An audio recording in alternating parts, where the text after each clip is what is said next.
kerak bo'lsa bu muammo 90% yosh onalarda bor.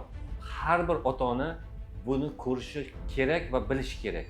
Agar farzandingiz hali ham yaxshi gapira olmaydigan bo'lsa, buning eng asosiy sababi televizor va telefon. Juda ko'p yosh onalar 2-3 oylik farzandini televizor qarshisida yotqizib qo'yib, o'z ishlarini qilishadi. Bu holat farzandingizni ZPR, ya'ni aqliy va nutqiy rivojlanishdan ortda qoldirib, hattoki autizm kasalligini keltirib chiqaradi. Chunki bunda faqat farzandingiz vizual tasvirni ko'radi, lekin jonli muloqot bo'lmaydi. Bunda farzandingizda diqqat, fikr, mantiq bo'limlari rivojlanishdan ortda qolib, o'z olamida yurishni boshlaydi va muloqotga kam kirishuvchan bo'ladi. Oddiy so'rovlarni tushunmaydi va javob berishga qiynaladi.